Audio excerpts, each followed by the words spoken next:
قالبگیری یه طرفه، قالبگیری که فقط یک سطح داره با سیلیکون ها. میخوام تو این مطلب بهتون آموزش بدم، حتما تا آخرش با من باشید. دوستان من سلام، من حسینم. اینجا چنل آموزشی گیریم هست و کلی مطالب دوست داشتنی که خیلی سخت میتونین مطالب رایگان و فارسیشو پیدا کنید. من قرار همه رو اینجا بهتون آموزش بدم. تو این آموزش ما میخوایم قالبگیری با سیلیکون برای ساخت زخم‌های آماده و قالبگیری برای دوستانی که مجسمه سازن، قراره تکثیر کنن مجسمه‌هاشون. با هم دیگه مرحله بریم جلو.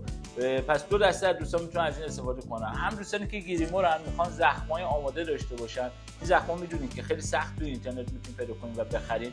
بهتره که خودتون زخمی که دوست دارین مجسمه سازی کنین با خمیر و بعد قالبگیری کنید. یا دوستانی که مجسمه سازن قراره تکثیرش کنن.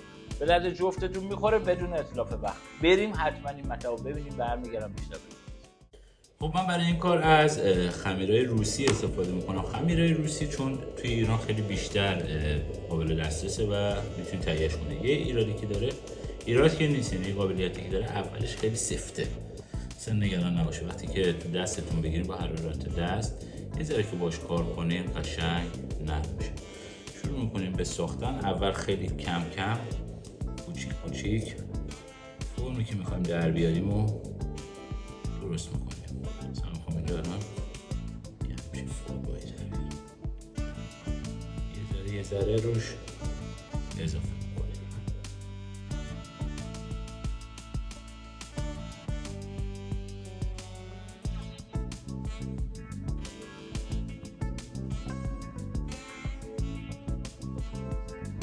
خب شروع میکنیم با این ابزار کاهنده. این هم که میدونیم ما دو مدل ابزار داریم، یکی ابزار کاهنده است، یکی ابزار افزاینده. اسمشون هم که معلومه دیگه. ابزار کاهنده چیکار میکنه؟ همونجوری که از اسمش معلومه کم میکنه. این اگه خمیرمون باشه کار کرده باشیم. و ابزار کاهنده شما میتونید ازش بردارید، ولی ابزار افزاینده اسمش معلومه دقیقا، باش میتونید خمیر رو اضافه کنید.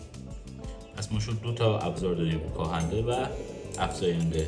حالا ما میایم با یه ابزار کاهنده فرمی که میخوایم تقریبا در بیاریم و داشته باشیم و بهش میدیم. من تقریبا میخوام یه همچین فرمی داشته باشه. اصولا هم جراحتتون رو سعی کنید خیلی قرینه نباشه.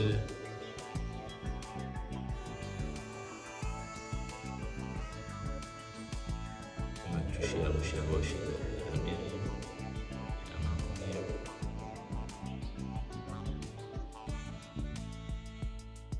این قلم هم هیچ موقع ابزارا رو هیچ موقع اینجوری دستتون نگیره میکنه.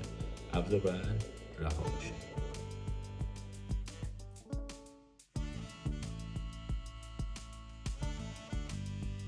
تو این مرحله شروع میکنه به فرم گرفتن.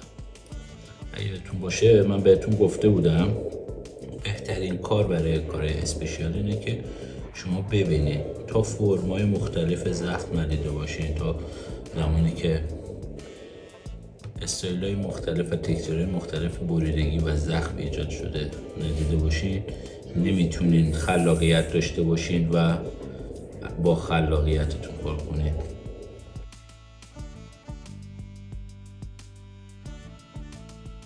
میکنیم دورگیری کردن. از این لبه تقریبا 2 میلیمتر میریم پایین‌تر. با کاهنده اصلا نترسیم، قشنگ 2 میلیمتر جا میذاریم تا لبه کارتون کم میکنیم. خیلی ساده و راحت 2 میلیمتر لبه کار فاصله میدید و حجمتون رو حالا تو این مرحله این دو تا لاین به وجود اومد دیگه. این لاین ها باید فید بشه دور تا دور. شروع میکنیم به فید کردن لاین اول از پایین.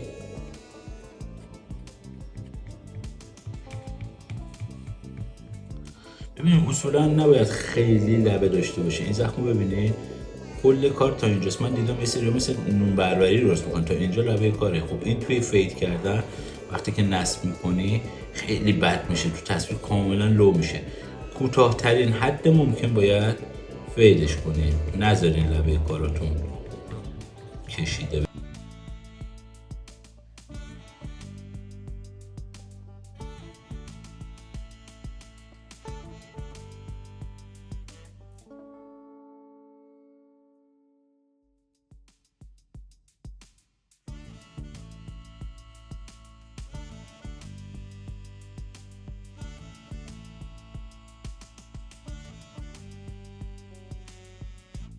وقتی که دورش رو خالی کردی، این لبه پایین فید شد و نرم شد، حالا میشه نوبت لبه بالا. به سمت بالا فید میکنیم لبه بالا رو.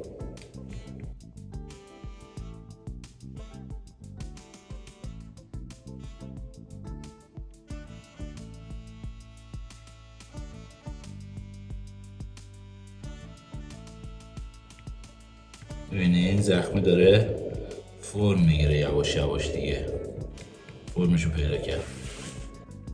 باز هم شروع کنیم به نرم کردن بیشتر.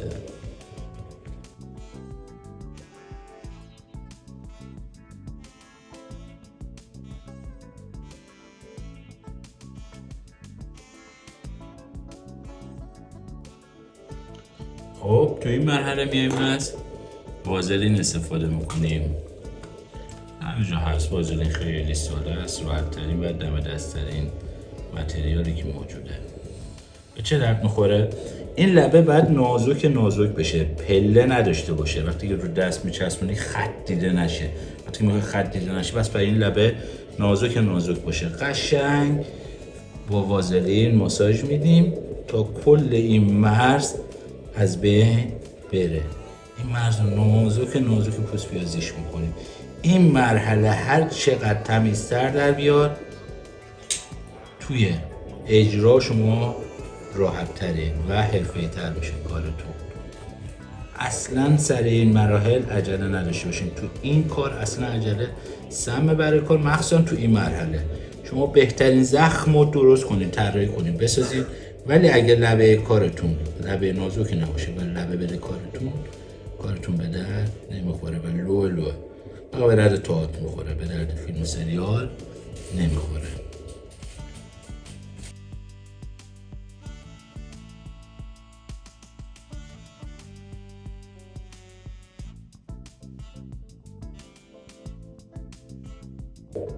اوکی. حالا من یه ذره الکل اسپری میکنم. من از این قلمو استفاده کنم، خیلی ارزونم از این قلمو. نرمتر قیچی کردم، زبرش رو درست کردم. اینو فکر میکنم مثلا 30-40 سنته، قیمتی نداره. یه ذره اسموت ترش میکنیم، نرمترش میکنیم کارمونو.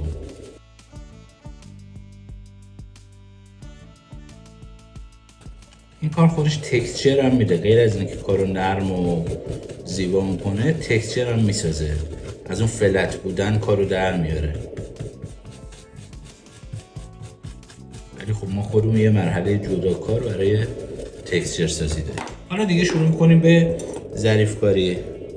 اون جایی که میخوایم کم شه، اون جایی که میخوایم عمیق تر شه، اون جایی که میخوایم کرو بشه، اینا رو با ابزار کاهنده یواش یواش با حوصله درستش میکنیم.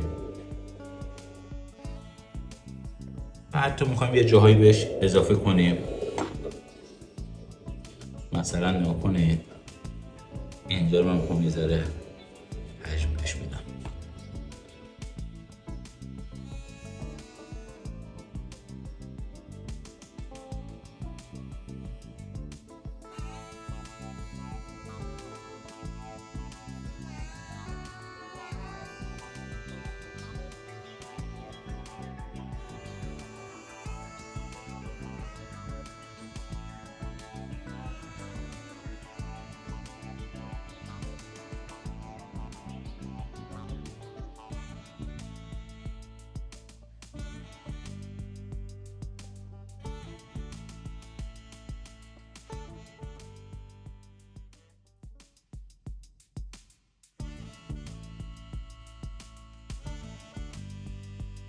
برای تکسچر سازی ما یه سری اسپچولتا داریم که تکسچر سازن، بهش فرم میدیم. میتونی از متریال‌های مختلف استفاده کنی، میتونی استایل‌های مختلف کار کنی، حتی مثلا با این اسفنجای دونه زن یه ذره باش روش کار کنی.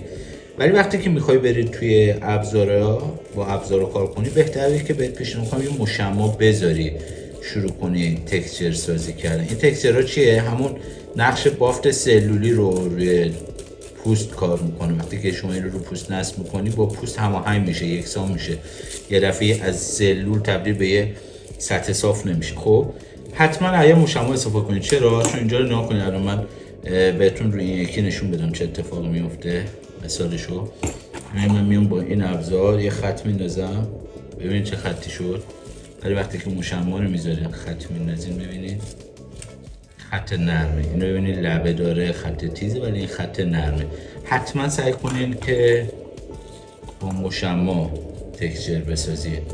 شروع میکنید با حوصله، زاویه های مختلف، یا میتونید مثلا با ابزارهای مختلف.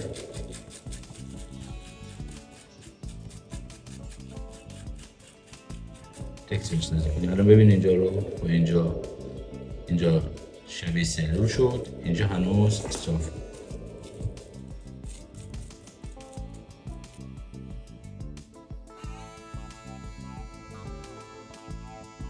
ببینید مرحله که زدید یه اسپری خیلی کم و با قلم نرم، نه اون قلم زبره.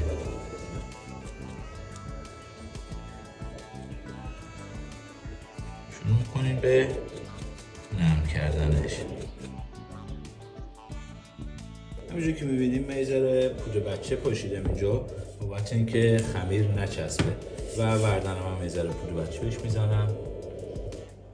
با وردنه ضخامتش رو تنظیم میکنم. با چه ضخامتی میکنم این سطح رو داشته باشیم. ببینید پودر بچه که یه ذره کم بشه خمیر میچسبه. فشار باید رو کل خمیر یه دست باشه. حالا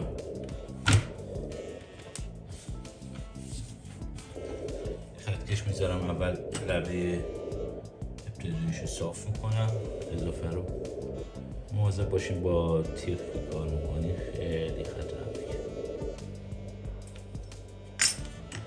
اوکی. حالا ضخامتی که میخوایم داشته باشیم دوباره اینجا و توش برش میزنیم. توی این مرحله میایم سد دورش رو بسازیم. حالا این چه کاربردی داره؟ توی مرحله قالب گیری بهتون میگم و قالب ریزی.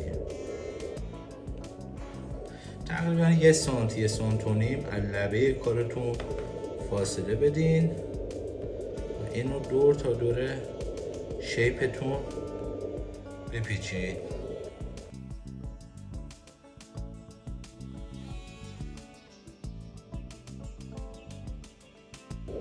الان اینا آماده است، این شیپ هایی که میخواستیم آماده است و میریم برای قالب گیری. حالا مرحله با هم بریم جلو که مرحله قالب گیری اینو با سیلیکون داشته باشیم، بعد سد بکشیم اینجا و سیلیکونش رو بریزیم که تو مرحله بعدی بهتون نشون میدم.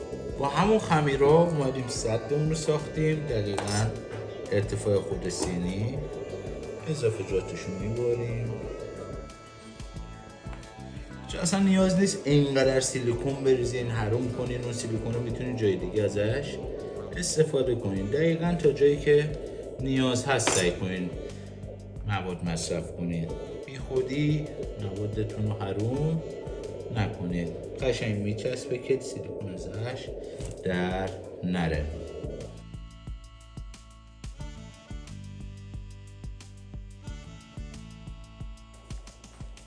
شما میتونید از هر پودری استفاده کنید.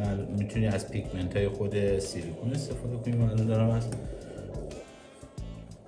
پنکیک استفاده میکنم. ببینید اصلا اینجوری هم نیستش که همش بخواید دنبال چیزای خاص باشین، چیزای گرون باشین.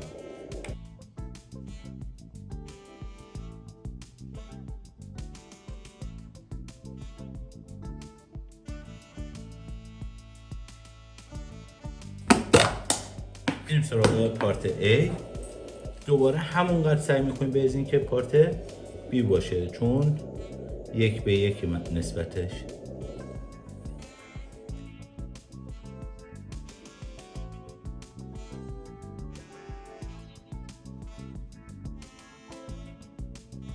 یکی از دلایلی که این پیگمنت ها رو توش قاطی میکنم من خودم برای اینه که قشنگ معلوم بشه ترکیب شده سیلیکون هم یا نه.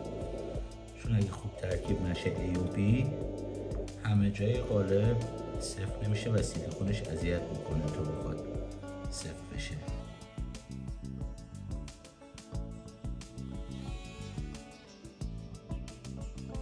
یه ذره اول میریزم که تا هنوز صفر نشده و میشه روش کار کرد. تمام برجستگی ها رو بهمون بده.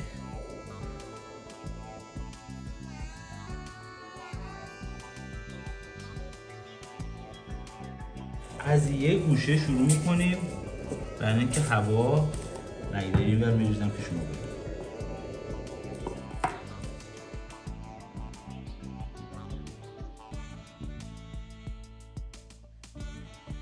اجازه میدین که هواش در بره و در نهایت هم ما میتونیم حتی اینجایی که میبینی یه ذره هوا داده با یه فندک خیلی کم حرارت میدی و هوا باش در میره. میبینید قشنگ حبوباشو خارج میکنه.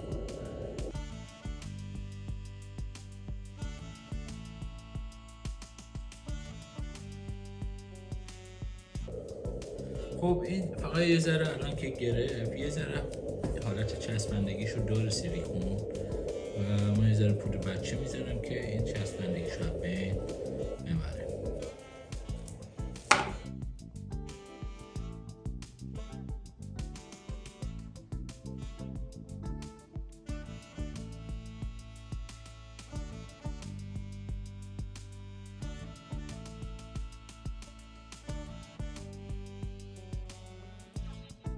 خب آموزش رو دیدین که مراحلش خیلی سخت و پیچیده نیستش. من توی این محتوا همونجور که دیدین با سیلیکون های RTV2 استفاده کردم که دو پارتی ان A و B. شما میتونید از سیلیکون های RTV هم استفاده کنید که هاردنر داره. سعی میکنم که یه محتوای خاص در مورد این قضیه واسهتون بسازم که اصلا نگران نباشید، چیز پیچیده ای نیست. فقط ازتون میخوام که تو این مطلب دو تا نکته خیلی مهمه توی اینجور کارا. اولیش مجسمه سازی و دومیش حبابایی که توی سیلیکون ساخته میشه روی سطح خارجی کار ساخته میشه که رو کارتون خیلی تاثیر میذاره. برای حبابا که بهتون گفتم تکنیکش رو چیکار کنین حباب نده.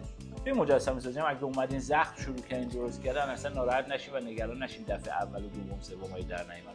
این عضلات ذهنتون با عضلات دستتون باید خیلی سینک بشه، دستتون باید خیلی نرم بشه. چند بار اگه زخما رو بسازین و قالب بگیرین مطمئنا نتایج خوب به دست میارین. این محتوا رو راحت از دست ندین. پیج رو به دوستان دیگه‌تون هم مشغول شد به کارتون بیاد. اگه نظر و تجربه خاصی هم توی زمینه داری برامون یه کامنت بذارید. برمیگردم پیشتون بریم برامون چه